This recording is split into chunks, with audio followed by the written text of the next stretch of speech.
Professor Laurence Kotlikoff has been a past guest on the program. Professor Kotlikoff is a very highly regarded economist nationally, and he is our guest once again on today's program. So, Professor, welcome back. Glad to have you with us.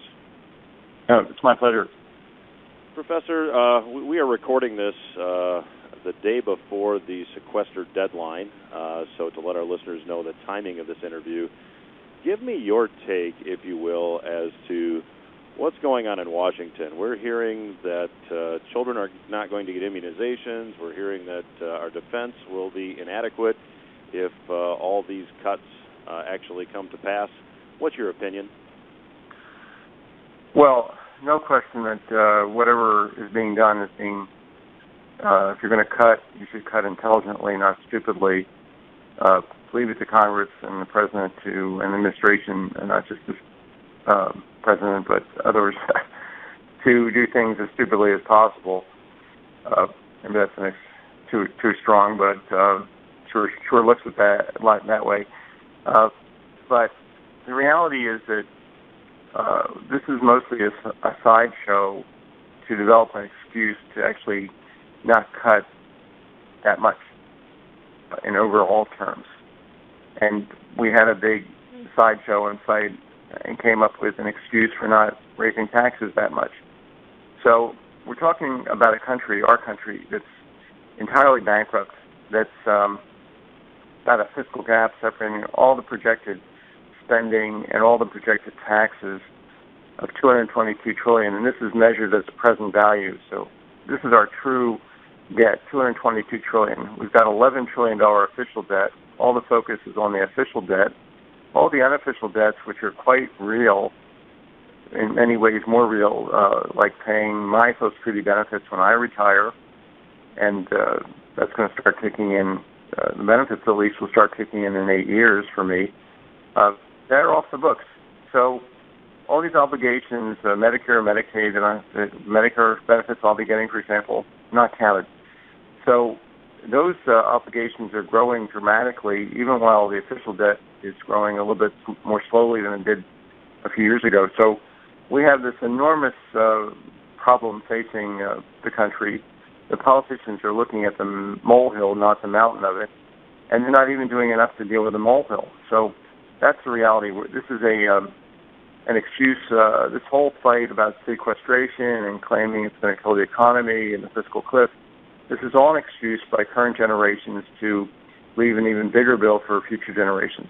It's a perpetuation of doing too little too late, and it's like dealing with cancer. If you don't cut it all out and really potentially hurt the patient and make the patient go through a big recovery, which is necessary, the patient dies because you haven't operated radically enough.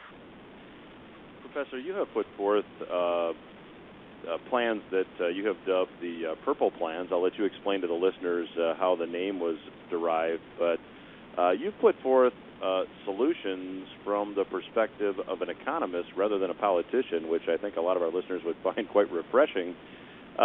Start with this whole idea, after you explain the Purple Plan idea, start with the whole idea of the Purple Tax Plan, if you would. Sure. Well, the Purple Plans are at thepurpleplans.org. Anybody can go there, and anybody can actually endorse the plans online. The plans are called purple because they're a combination of things that red Republicans and blue Democrats would like. They deal with the tax system, fixing that, fixing health care. So everybody needs a basic policy, but we can't go broke providing it. They fix the Social Security system, which is 31% underfinanced, underfunded according to its own trustees report in Table 4B6. They fix the banking system, which remains unsafe at any speed. They fix energy, education policy. So we need to have economists weigh in here, economists that are not political beings or are not working for one of the political parties here, because once they do that, they lose all credibility and they just turn into politicians in terms of what they say, as far as I and other economists believe. But on the Purple Tax Plan, here we have a system that is completely dysfunctional, our tax system. So I get rid of the federal income tax under this proposal. I get rid of the corporate income tax under this proposal.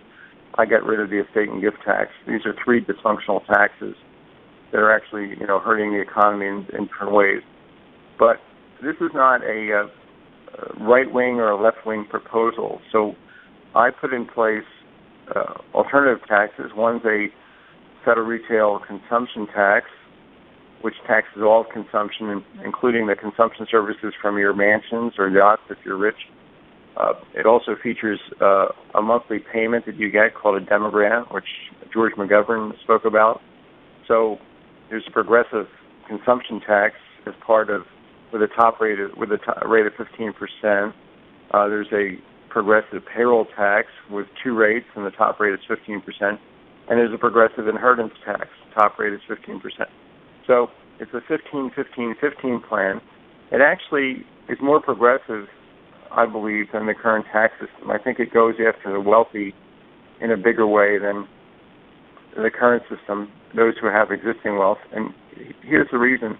When you raise the prices of goods and services as this consumption tax would do, then it doesn't increase, that action doesn't increase the wealth of somebody like Warren Buffett. He's still, let's say he's got 50 billion $1 bills. So he's a guy with $50 billion, and he's got his swimming pool full of $1 bills. There are 50 billion of them. And now you raise the price level by 17.5%, which is what would happen here. Well, the purchasing power of this 50 billion pieces of paper falls by 15% in real terms. So this is no different from just grabbing 15% of his piece of paper, or of his dollars, and leaving the price level where it was.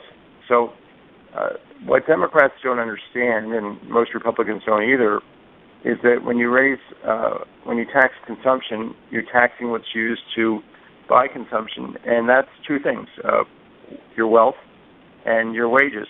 So consumption taxation is a good way to go after wealthy people who aren't, I don't believe, paying their fair share in our economy.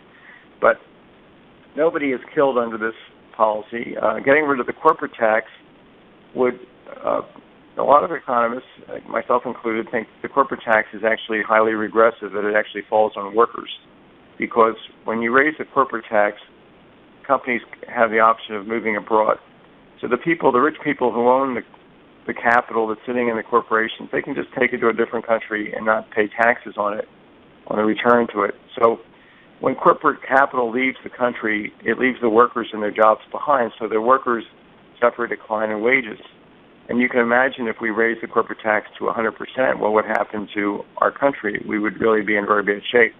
So I'm saying let's get rid of the corporate tax entirely, and we're going to see a boom of investment. And, this does sound like supply-side